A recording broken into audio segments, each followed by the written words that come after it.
hold me tight without making a sound. And welcome back to Red Card. I'm your host, Anthony Toter. Once again, we welcome you worldwide and specifically North America tonight and all MLS cities. What a day it has been in the city of Toronto. And also, let's not forget the city of Vancouver. We're going to talk about that story a little bit later on with Harjit Johal. We're going to talk to her about Camilo and this contract with the Mexican side and the Whitecaps. I mean, that is such a mess. I mean, my head is spinning just trying to figure that out. But wow, what a day it has been in Toronto. Who could have said that the most stable franchise in the offseason of the three Canadian clubs has been TFC? And right now, one of the guys with all his supporters that I'm pretty sure are excited, if it's all true and it's all going to happen, is Phil Tobin of the Red Patch Boys. Phil, welcome, my friend.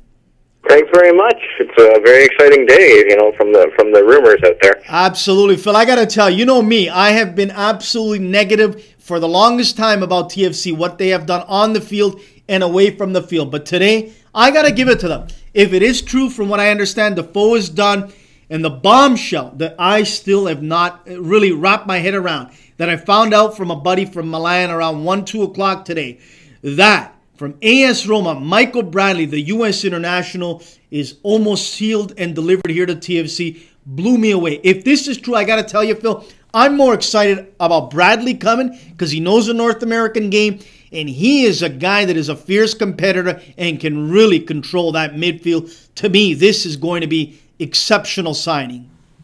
It's a pretty incredible one. I share your sentiment as well. It kind of caught me off guard a little bit. I learned a little bit of rumbling about it yesterday, and I kept a lid on it, and I just thought about it. And it's a pretty incredible signing. Like I'm really excited to see a guy like Defoe wearing red for Toronto FC. I look forward to him holding up that jersey. But the Bradley deal certainly is a really nice piece of work by Tim Lewicki and Tim Bezbatchenko. I mean, that to me tells me what a sales job Tim Bezbatchenko and Tim Lewicki have done specifically on Michael Bradley. Like, with all due respect to Jermaine Defoe, look, he's at the age of 31. I don't think he was going to get the money anywhere else. He hasn't played a lot. He's a guy that's really going to have to bring it up another notch when he gets here to really excite the fans. But to really do the sales job they did on Michael Bradley, if it's true and he's making his way over here, it's unbelievable. And I've said this to you, Phil, on the record and off the record, and to many people. I trust Tim Lewicki. He's a guy that just doesn't talk and shoot out stupid things. He's a guy that produces. And if this is true, that Defoe and Bradley are here, wow, the guy has come through. It's pretty incredible. And you have to remember that Bradley had visited Toronto earlier this year with Roma playing the friendly, and I think he got a pretty good idea of the facilities, the field, the type of I guess a little bit of the soccer passion that's here in Toronto, and I'm sure that does nothing but help his impression of the city. But credit where credit's due, Tim Lewicki, he's come out and been very forthright, very engaging with us as supporters, with the season's ticket holders of the club. And, we all walked away and said, well, you'll have to, prove it. But it's really nice hearing this talk, but we've always heard it over the last 7 years.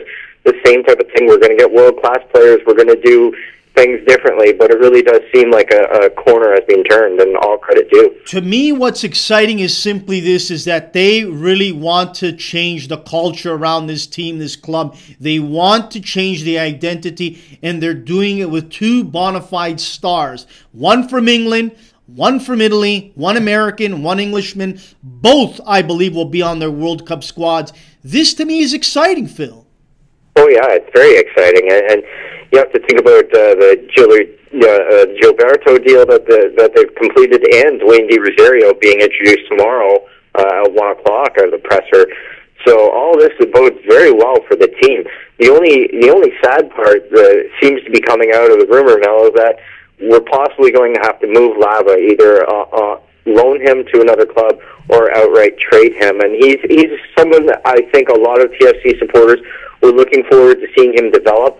But Bradley is a pretty incredible replacement and upgrades us on all levels. Well, yeah, well, with all due respect to Matias Laba, I think he understands when you're bringing in a Michael Bradley, he knows that the writing is on the wall. I feel for Matias Laba, especially with that injury that he got late in the season. He's going to have to right away get into playing games under his belt to get back to where he was, and I don't think it's going to be with TFC because there's just too much money tied up, Bill, in Defoe, in Gilberto, and now Bradley. I mean, right now, it's safe to say that TFC would have the highest salary of any team in MLS, number one.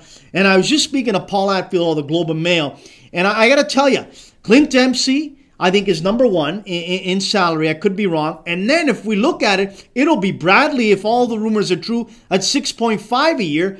And I don't even know where Defoe fits, if he fits in second or third. But you're looking at two players from TFC that will be sitting on the top 5 list in MLS. I think you'll even see Defoe maybe even challenge Dempsey. I don't know exact numbers, though. All we know is the rumors. The one thing that I do like about the Bradley deal is that it's for a long term as well. The rumors out there floating around are a 5 or 6 year deal. To get a player at this stage in his career, at this age, and be willing to sign on to a deal like that, I think that's probably the clincher if we're willing to offer it. What other clubs might not be willing to offer is that long-term deal to really make this team his own. And I think for the first time in a long time now, people are starting to say in the city of Toronto, all right, if Defoe is signed, if Bradley is signed, Gilberto is signed, they mean business this time around. They mean rectifying the wrongs of years past. Let's give them a shot. I still believe, I got to be honest, Phil, I still believe, I wouldn't be surprised if the first couple games aren't completely sold out. I still believe that there's been a lot of hurt and that fans want to still take a wait and see. And I don't blame them.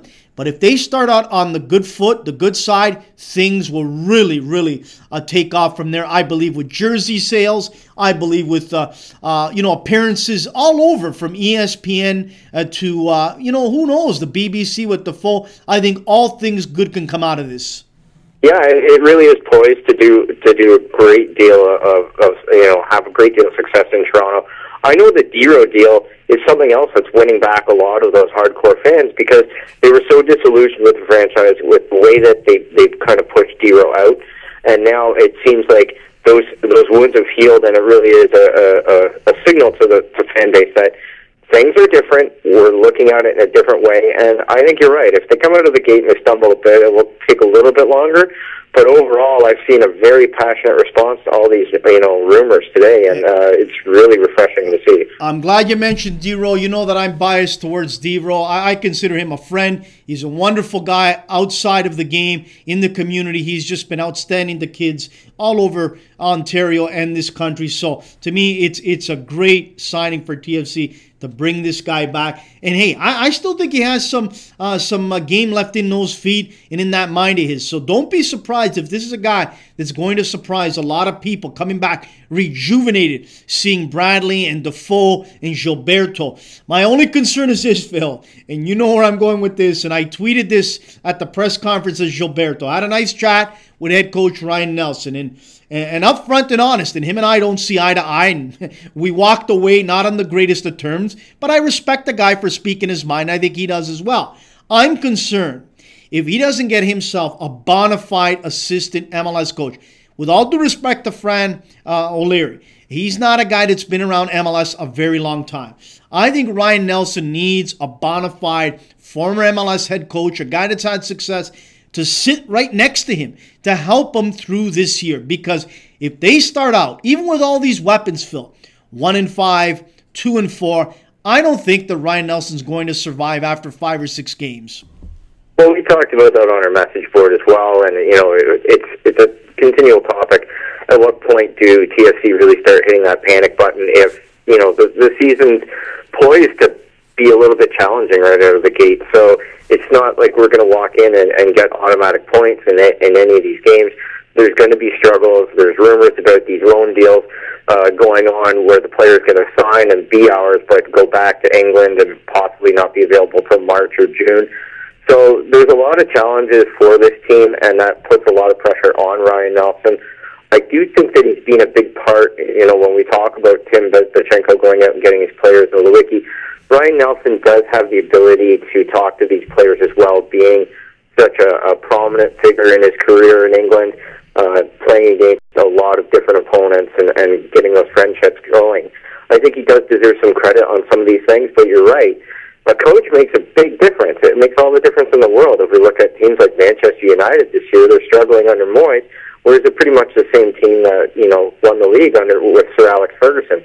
So he does need some help, I think, in regards to a bench boss or somebody to really help him get through those ropes. A lot of people are hopeful that he learned those lessons last year with such a troubling season, but time will tell. Absolutely. Phil, we'll close it out with this. What's the vibe you're getting from your group, but also from other people out there that you've talked with maybe in the few hours today that you've heard all this news go down? Are they still a wait and see? Are they a group that's going to put their money down to get their season tickets back? Are they a group that maybe wants to make sure that this is the real deal and wait 5-10 games in? What's the vibe you're getting? It seems to be right now just the initial reaction. People are excited, and it's not about the Defoe, it's more so about the Bradley. I think that's really sent the message, and like I say, there was a cautionary optimism with Dwayne De Rosario being announced, but the Defoe thing's kind of been on everyone's mind. They know that they're trying to make a play for that player. Bradley coming out of left field like the way he did today has really put some punch into it.